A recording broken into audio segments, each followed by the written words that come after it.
Good morning, everyone. We are continuing here in the Laws of KASHRUS by Rabbi Forst, and he writes like this: Din mappa, the placemat or the tablecloth, v'din lechem hanisha liachar asuda, and bread that remains on the table or that is left over after a meal was eaten.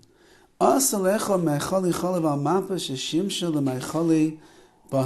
person is not allowed to eat food, dairy, milchik food, on a placemat or a tablecloth from which fleshig food was eaten, and so too the opposite. You can't eat fleshigs off of the dairy tablecloth. Now he writes over here in the notes, if you wash it very good, you clean it off very good in between the meals, then it would be okay. So to the bread that remains on the table that you had after a fleshig meal, for example, you're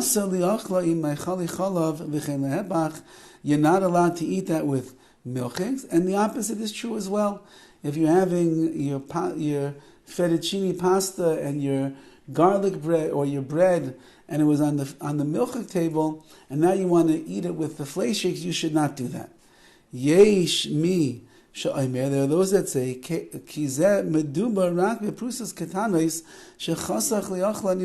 are those that say, this is only referring to the pieces of bread that were cut, that they're on the table, they're around the meat.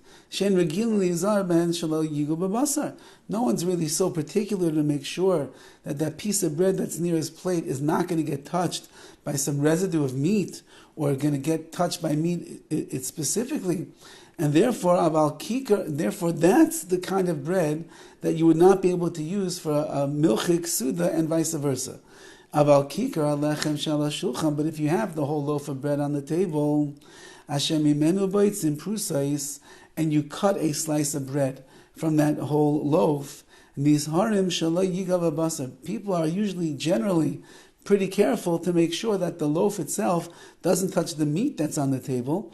And therefore, it would be permissible to use that loaf of bread for a milchig meal afterwards. And again, vice versa. If you're eating milchigs and there was a loaf of bread on the table, you're probably not touching it with milk, and therefore you could eat it with meat. Move on, but it's understood. There's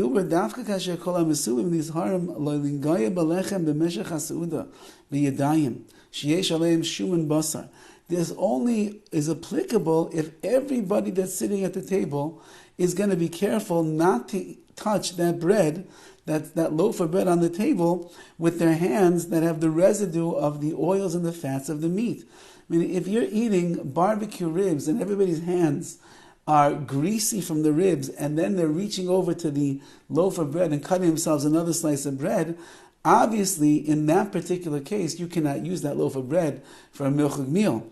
But if you're eating civilized, with forks and knives, and your hands are not really getting so dirty, and before you reach out to slice another piece of bread, you make sure that your hands are clean, and everybody at the table is conducting themselves as such, then you'll be able to have that loaf of bread. Again, once that you have people that are not particular, and especially if you have children that are at the table and they're also reaching over to cut themselves a new slice of bread, of course, in that situation, a person should be very careful and not use that loaf for the other kind of a meal. Mitzvah min amuchar.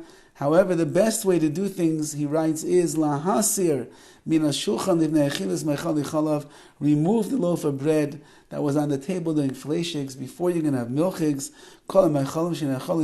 Anything that was eaten together with meat, you should remove from the table before you serve dairy or milk products. And he writes over here, upashiru, it's simple to understand, ki ka'aras salat, the salad bowls, shekol echad noitel mimenu b'mazlik shaloi. Everybody use their own forks to reach in. You know, you reach in for the hummus, you reach in for the pickles and the like, and all the matbucha, whatever's on the table over there. Don't use those bowls for another suda, meaning if you had it on the table during fleshigs, there's a good chance, he says, that some fleshig ended up getting into that salad, to those dips, and therefore a person should be careful not to use it specifically for another meal, for example, fleishiks to milchiks or milchiks to fleishiks. Have a wonderful day.